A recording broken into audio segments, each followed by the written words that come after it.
Why does life punish blind trust, naivete, innocence?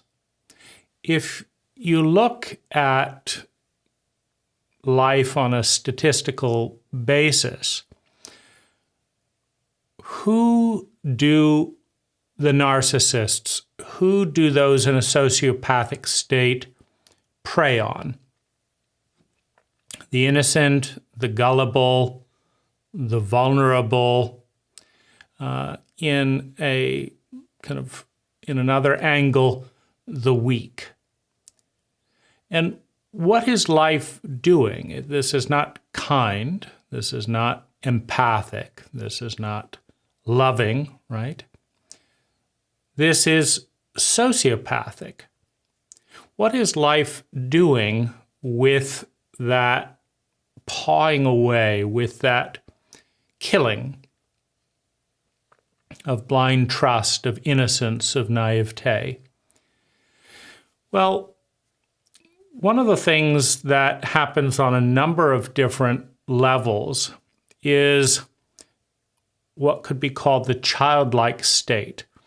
If we look at it in a cycle, we see that we start out with sympathy, blind acceptance, downloading the existing pattern as an infant. Then we go on to antipathy, the waking up during adolescence. And what is it that happens between this innocent state? Like what's along the way that results in this swing from blind trust, from yes, mom, yes, daddy, whatever you say, you know best, to antipathy, to questioning, to rejection, to rebellion? What is it that goes on? Unfairness, stupidity, hypocrisy, cruelty, gross incompetence, trauma, betrayal, disappointment, resignation, depression, right? There's a lot of flaw, there's a lot of imperfection in any system, in any status quo. And the child accepts it blindly, and the adolescent wakes up to the unfairness, the cruelty, etc., as a result of pain. The pain of disappointment, the pain of depression, the pain of betrayal, the pain of feeling the injustice, the imperfection of the status quo, right? Maybe they admire their mom and then see colleagues, friends, and employers disrespecting, humiliating the mom. Maybe they admire the mom and the mom insists on self-sabotage. Or they looked up initially to their mother and then saw that, she's stingy, she's cruel, she's a bit dumb. She doesn't know how to think. And, the idea of the perfect parent collapses in a disappointing way. And the result, betrayal, disappointment, pain, confusion. I thought this was what it was all about. I thought they told the truth. Now, the last state, which may or may not occur in the cycle, is synthesis. Now, the adolescent tends to be an extreme and needs to be an extreme rejection, rebellion against the status quo because, to a healthy adolescent, the entire world is fucked up. My parents are dumb. The government doesn't get it. My teachers are morons. My friends don't get me. I have a miserable life. Nobody understands. And, everyone and everything is complicit, of course. And so the adolescent needs to throw it all out. However, you throw out the corrupt monetary system, you get rid of all of your idiotic ancestors, and suddenly there's nothing left. And so the adult has to then start to make peace, right? The adolescent pretends, goes to their room depending on all this corrupt system, et cetera, to keep them alive, right? The adolescent still eats, right? The product of all that corrupt system, but kind of pretends like, no, this has nothing to do with me. I'm above it all. Yeah, the adult cannot do that, right? You may be able to find a sugar mommy, a sugar daddy or something and stay above it all while they make the money, et cetera. But in order to mature, you have to say, okay, it may be an unfair system. It may be corrupt. It may be cruel. But it is the system we have. And so what are the best and most necessary elements of that system? Let's reject the worst and the unnecessary. And also, the adult is defined by, okay, it's not good enough, it's terrible, it's fucked up, it's all their fault. That's good adolescent behavior. The adult is defined by, each one of the previous generations stand where I stand today.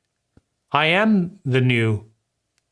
Either I will accept the status quo as it is, or it's up to me to make a better system that will be imperfect, right? The adolescent cannot accept being associated in any way with anything that's corrupt, right? I don't want a job in that system.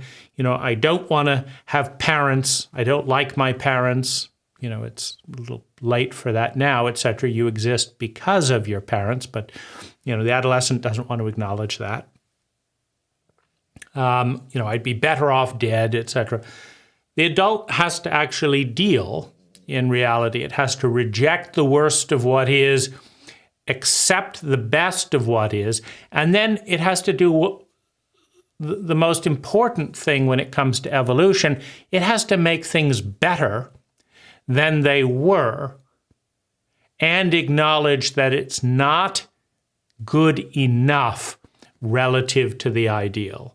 It's not ideal, right? And that completes the cycle. You then become the new status quo. Now, this is the first betrayal. This is the first wounding. And it gives life the potential for adults.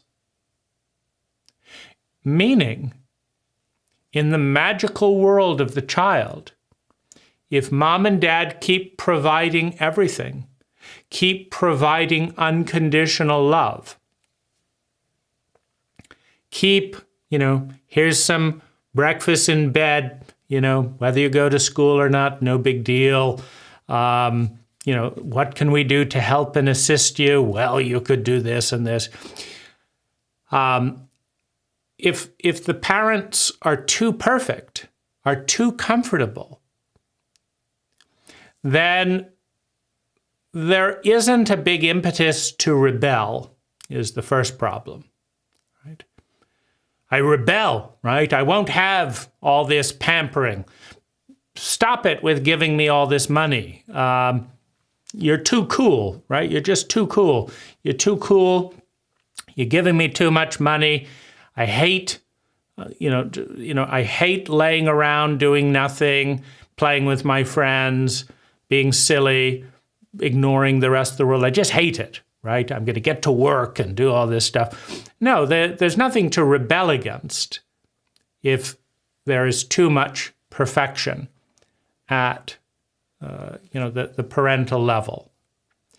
And so there's no rebellion. And if there's no rebellion, if there's no critique of the status quo, then why not stay horses and carts, right? Why get up on two legs? There's nothing wrong with being apes, right? Free rent, organic food, no pollution, sex anytime you want it, good night's sleep, no bills. Why not stay on all fours? Why not stay at home? Why not get a job and just enjoy working for somebody else for the rest of your life, right?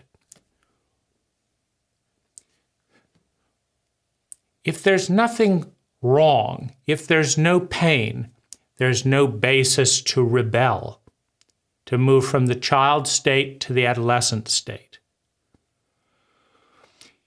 And if you're pampered in adolescent, oh, isn't he cute? Isn't he sophisticated? Won't have anything to do with the world. Let's just bring him his meal in his room, pay his rent, and let him stay up there in his ivory tower. He's too sensitive to be involved with capitalism and all that. Let's just enable this puer adolescent. Well, what does life get out of that, right? The ultimate hypocrite, right? I want nothing to do with the world, but all these people who have everything to do with the world all have to divert energy to support me because I'm going to have nothing to do with it, right? So that's, so the next thing that usually goes along with the adolescent is, okay, you hate the way we run this house. You hate the way that we live our lives. You think your mom and I are hypocrites. Fine. Go out into the world and do it better. Oh, I don't want to do that. Yes, you know how to do it better than we. Off you go. Right? Now, this is also, right, a cruelty and a tremendous kindness. Cruelty is the gift. Pain is the gift. Betrayal is the gift. Because without that discomfort, there's no it's incredibly scary to go from the nice little child that everyone's going to take care of with no responsibility to realizing that your parents are fools, that your teachers aren't much better, that there's injustices and unfairnesses all over the place. There's corruption, there's lies. It's difficult to know who to trust and in what areas. That's complicated, right? So to realize that is a scary step into adolescence, into rebellion, into the critique, right? And as that escalates to a certain point where, oh dear, right? I'm going to have to go out and get a job. I'm going to have to compete, right? I'm going to have to see, can I do it better? Like, I know they're fools, but can I do it better? Right? And it is pain, it is discomfort that leads to the next step. And then comes adulthood, and oh my gosh, I didn't do, I thought I was so smart, I didn't do a great job there, I got fired for this, they say I'm going too slow, now all the attention is on me. Like, it was great criticizing my parents and criticizing the teachers and, gosh, how dumb they are. But, right? Look, that person's getting a raise. That person's getting a raise. I'm not, right? People don't get how smart I am. But, if I go from this job and none of them get it, maybe there's something wrong with me, right? right? And that's a difficult conversation to have, but it is a necessary conversation for evolution, right? If you just give birth to a child who copies and copies and nothing goes forward, where's the change? Where's the growth? How does life evolve? In other words, the entire pattern of life is make a copy, have that copy of life perceive the imperfections and differentiate, and then make a better copy. Iterate the copy and then give it to the next generation. That's how life grows. That's why today our planet and our species is thousands of percent different in a variety of ways from even 500 years ago. Thousands of percent difference, right? So that's evolution, that's life, and pain is the gift. Meaning that nobody takes the step out of the perfect childhood willingly. It's just too damn uncomfortable, right? And so, oh, you're perfect mom. Oh, you're perfect dad. Can I stay around here? I don't really want to leave, etc. You're so great, right? It feels good, but what does life get out of that generation, out of that individual? An exact replica of what was there before, right? And in a capitalist framework, you're dead.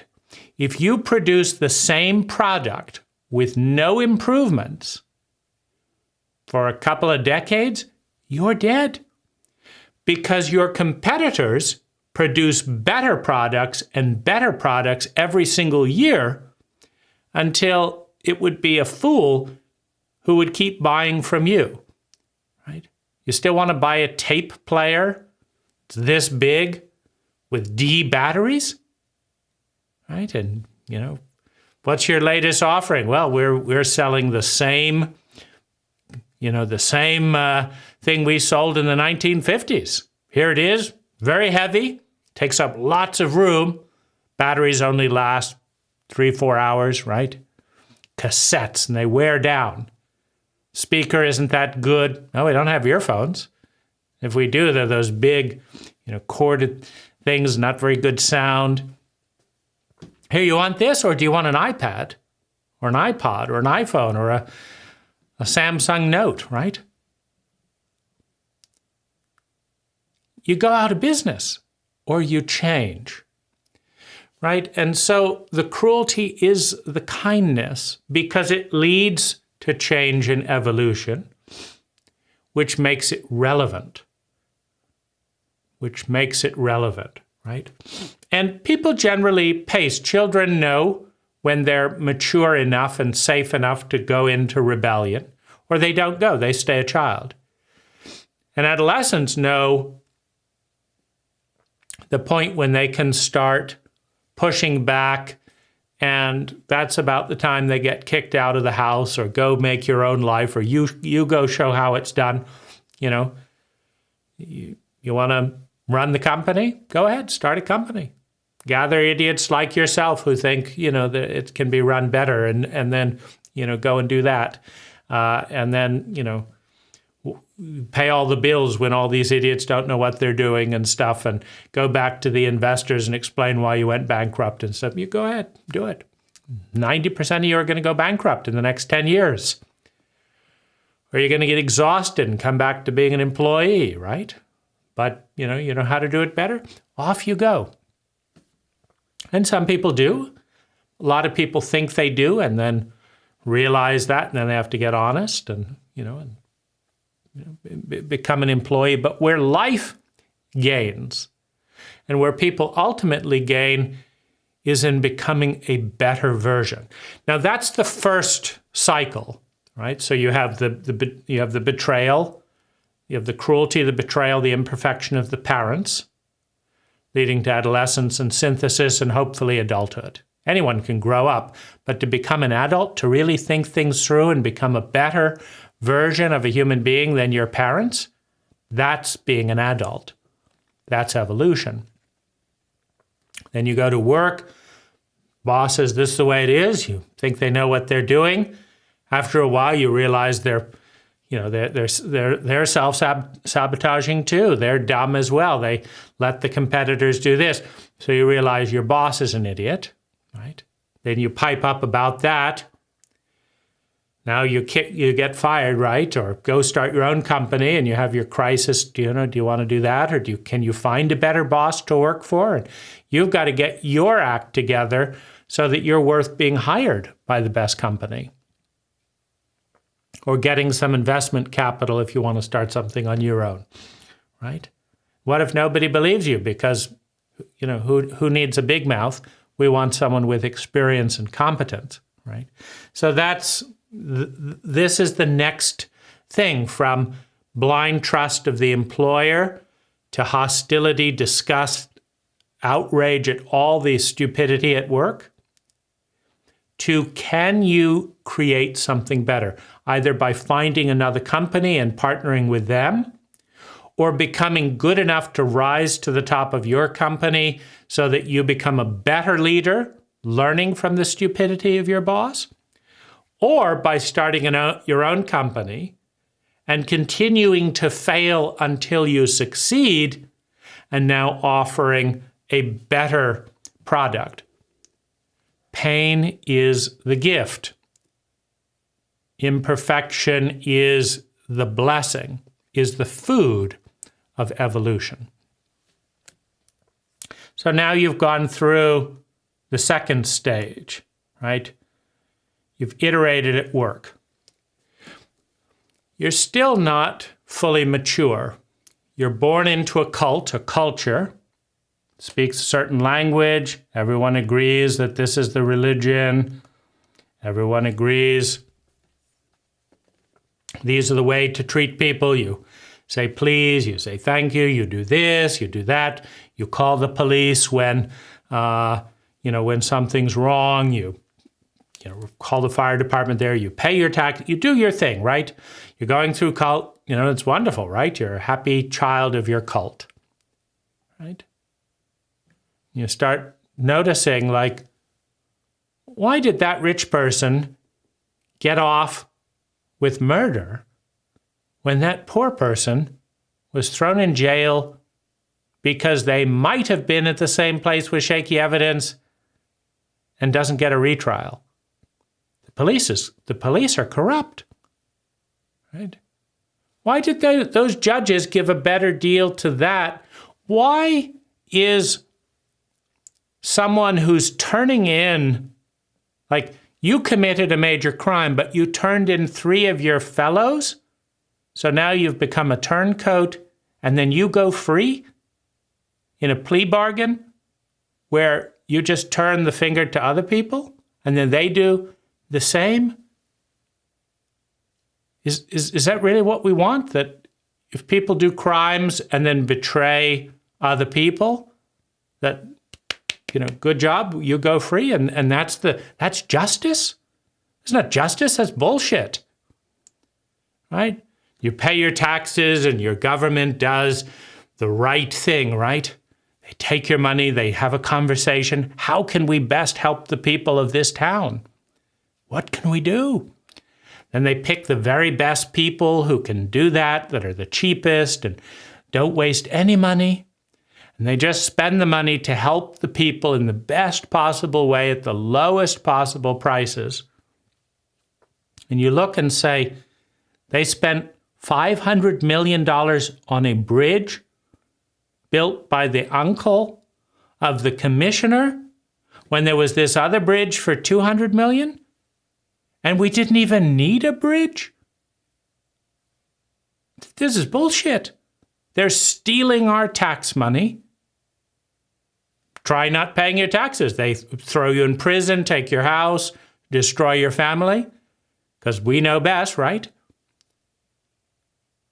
Then you grow some marijuana on your own land, enjoy a few tokes like millions of people throughout history, and your family is destroyed. You go to jail. and you go to jail more if you're black than if you're white. And this is freedom, the land of this is fucked up. That's fucked up. You go to school to learn about life, and in order to teach you about life, they take you out of life, put you into a non-lifelike environment. Like life is not segregated by age, so let's segregate you by age. Life is not segregated by gender, let's segregate you by gender. In life, you learn a lot of things by doing, so let's teach you on a blackboard.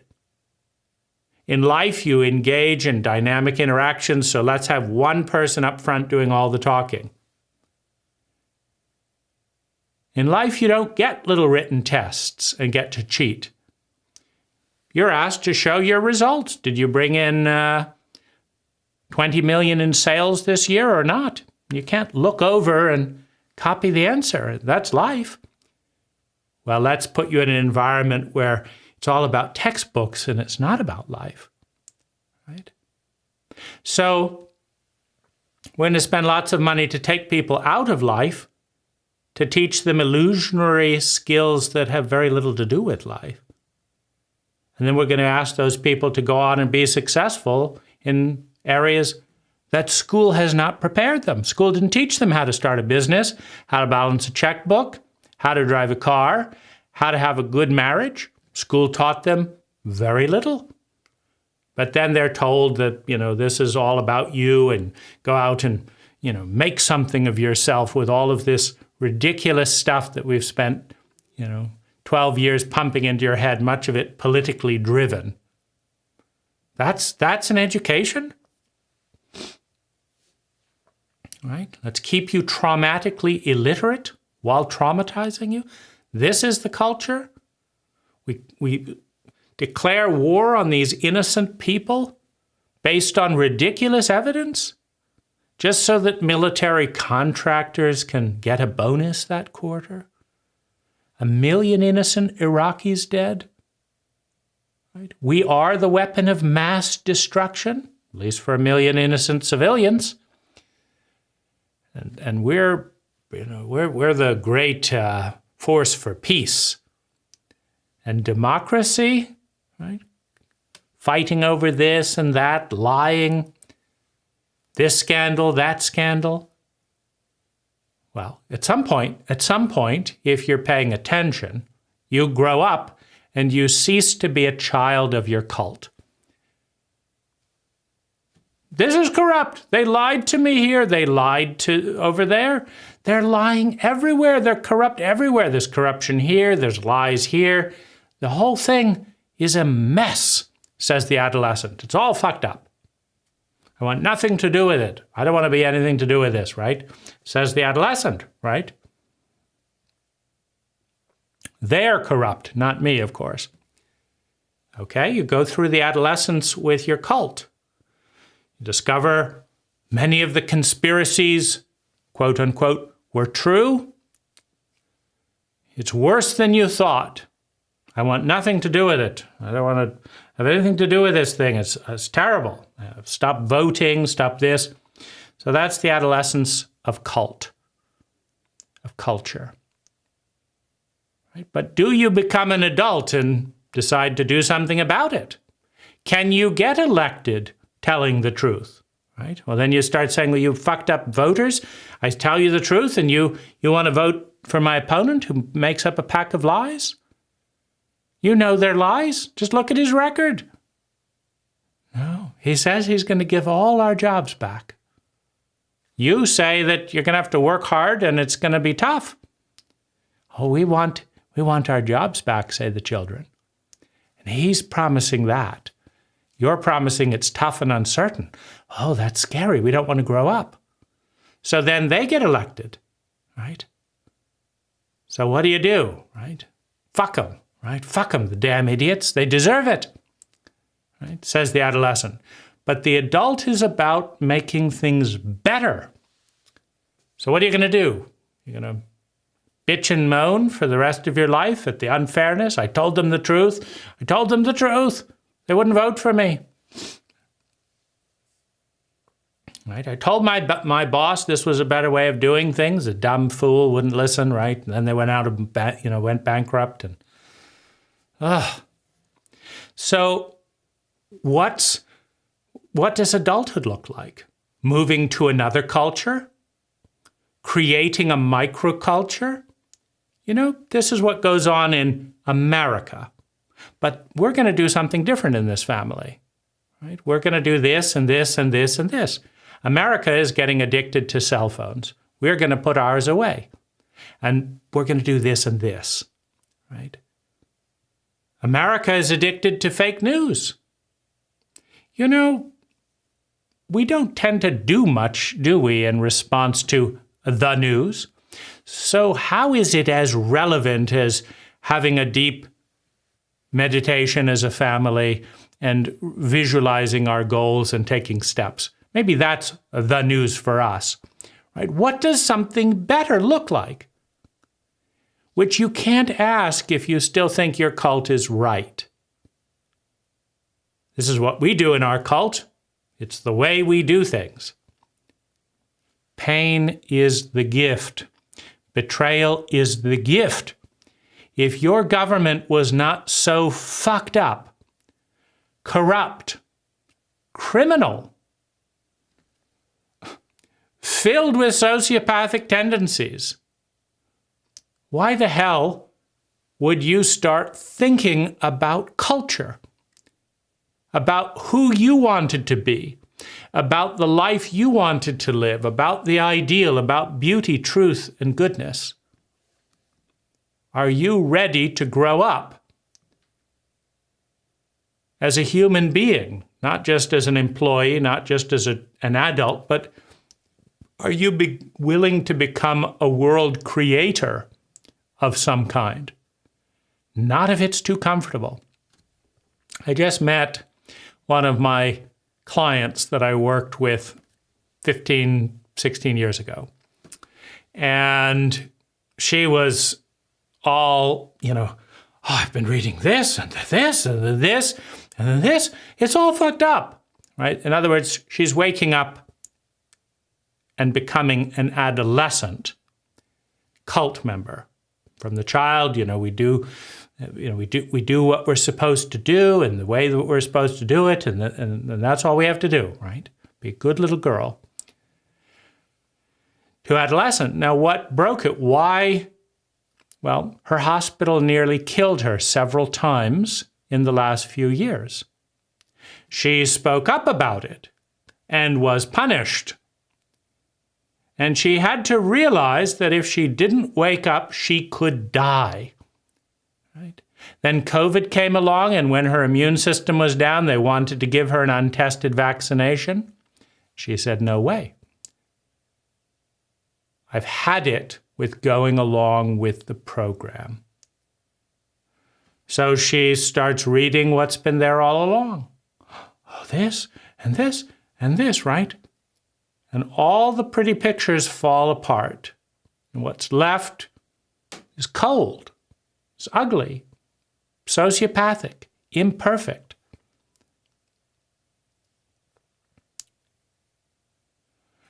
Now, will she just stay on the sidelines in the adolescent state for the rest of her life? Or will she do something? Right? Her children have not been killed recently or come close to death. Yeah, and so they don't want to hear about it, right? Mom, shut up, we're getting on with life, right? So pain is the gift. Betrayal is the gift that wakes you up to the reality that no system, no status quo, not the parents, not the workforce, not the culture, none of it is perfect. It's deeply flawed. But pain is the wake-up call. And the fear of more pain is the initial motivation to complete the circle, right? Pain is the gift. And then comes the seeds. Then comes the growth. Then comes the vision of something better. the more beautiful world, the more perfect world, at which we will each fail. It's the reason it's wonderful that we're going to die soon and another generation is going to come. Because no matter how good we get it, the next generation will live through the imperfections, the blind spots, and the flaws. And they will protest. To our great shock, this was improvement. You have no idea what it was like when I was growing up. Absolutely. But it's never good enough. If you look at evolution, right? Just imagine life at one point, some billions of years ago, was this big, the size of a pea. That was life. Nothing, and then poof, a pea of energy, right? This little shape here. There it is, poof, right? Imagine if life just said, aren't I wonderful? There was nothing, now there's a pea. Done, right? Pretty boring, right? But milliseconds later, life was twice the size, 3, 4, 5 times the size, right? And again, life could have said, okay, I've grown 3 or 4 times. That's it, right? I'll die content with my accomplishment. But no, for billions of years, in an endless cycle, life has been getting longer, meaning time gets bigger. Life has been getting bigger. Space gets bigger. Life has been getting more complex, dividing and combining in new ways, and expanding the possibility, the probability field, and the actuality. Life has been doing this constantly for tens of billions of years and has no signs of stopping. There's no destination coming up in the next trillion years where life's going to say, there it is, it's all done, bye. Or let's just stop all, no new phones, no new cars, just there it is. Right? For the rest of eternity, we're going to drive Tesla Model Ys. The best there is to this point, right? Yes. But that's not how life's going to work. 1 trillion years from now, life will have gone through so many iterations of sympathy, antipathy, synthesis, child, adolescent, adulthood, in all of its many expressions. Life will have gone through so many billions of iterations that it will be unrecognizably better. It'll be so much better we can't even imagine it today in 1 trillion years. But it won't be enough. It'll just keep growing. And pain, friction, discomfort, anger, hurt, that's not right, is the beginning of the analysis. The change, the testing, the new shape is the completion of that cycle. Then copy, then repeat. Copy, sympathy, antipathy, synthesis. Sympathy, antipathy, synthesis. For eternity. And that's how we serve life. We don't want to grow up. We don't want to have to engage and get dirty in the world. We want it to be the perfect puer. I'm not going to touch, I'm not going to get into politics, those lying bastards. They're all liars, right? Or you might get into politics and try to lie 50% less than the last one, right? And still get elected, right? By people who want to be lied to, right?